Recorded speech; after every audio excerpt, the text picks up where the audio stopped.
Hey, I'm here with Dontrelle Willis. We're going to talk about collecting cards, his relationship with Topps, etc.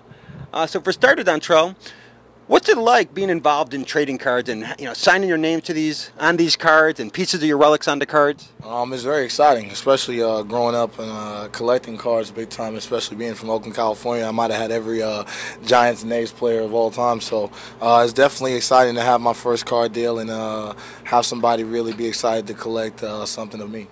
And how often are you approached by kids that are running up to you with their Topps cards for autograph? All the time. Kids in my neighborhood, and it's fun. It's fun. It's definitely refreshing to see that they appreciate what you're doing and what have you. So I probably get a knock on my door every other day. So it's fun to see that. But again, as long as they're enjoying it and doing something positive, I think it's a good thing.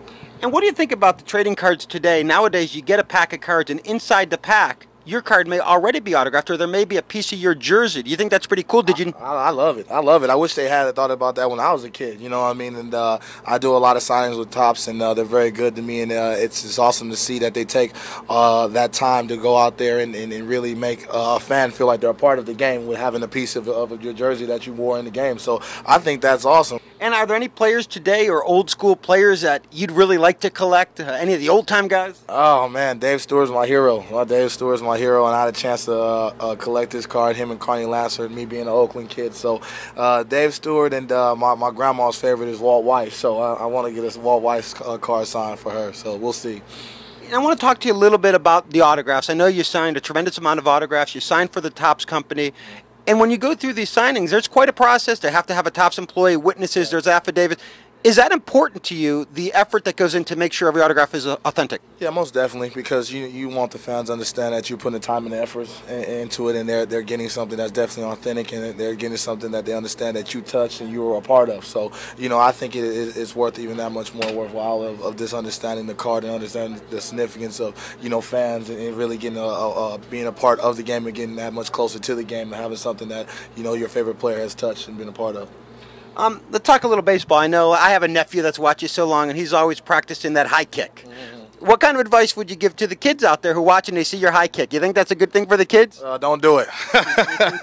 Don't do it. No, just have fun and be you. I've been told not to do stuff all my life, but I definitely had a great family around me, and that told me just to believe in myself and go out there and do what you know best. So it's definitely been a blessed time, and it's got me here. So let's go out there and just have fun and enjoy the game.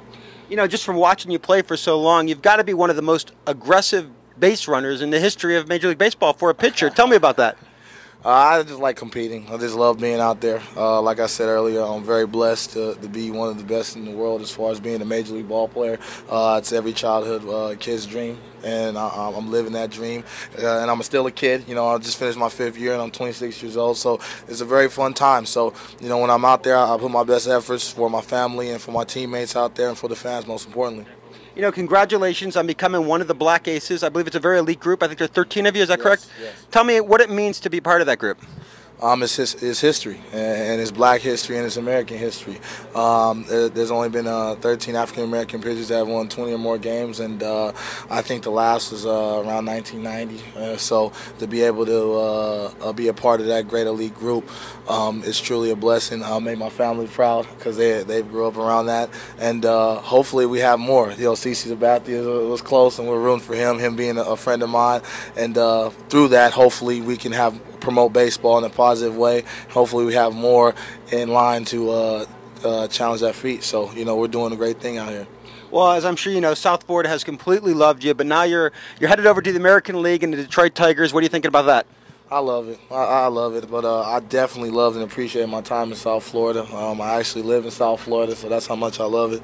And, I really appreciate the Marlins and taking a chance on a gangly left-hander.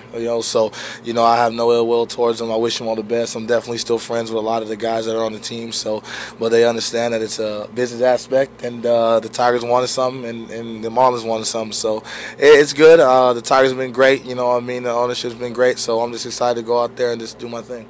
Now, talk to me about milestones. I hear you're one home run away. Well, not anymore, not anymore. But I think since Babe Ruth, I was the first pitcher to homer in 5 consecutive seasons. So that feat's gonna be hard to achieve now that I'm sitting on the bench, and so I'm trying to get Leland to give me a couple of bats. So we'll see what kind of deal I can work out with him. But it's looking bleak right now. I'm told that you have a particularly close relationship with your agent. That you guys have bonded together on a level, and I'm told you have a tattoo or something to that effect. Is that anything you want to share? Yeah, most definitely. I have a tattoo of his company. I mentioned it a long time ago. This is about loyalty. He was very good to me and my family and my friends. And as a young man coming out of high school, I was the first, obviously, to go through all these important but great things. He was very honest with me, and he's been great. And he's a family friend now. It's above and beyond just the business aspect of it. So, my loyalty is to him. He's a very fun guy, very animated guy. A guy that calls you 7 times for something, so which is good, but I love him, and he's a good man. So, yeah, I definitely are a big part of that company, and will continue for all time. Can we get a shot of the tattoo? Would that be okay? Lauren, can you grab that? And final question, what do you think about collecting as a hobby for kids? I love it. Like I said earlier, I know when I collected as a kid, we always talked about who we wanted to be and who we wanted to, emulate and what have you. And most important, it's just something positive. In the world today, I think we need more things that are positive in this world. So as long as it's positive, I'm all for it. And Topps have done a great job of being a part of children's life for a long time now. So, hopefully they continue to do great things and continue to get them closer to the game as much as they can.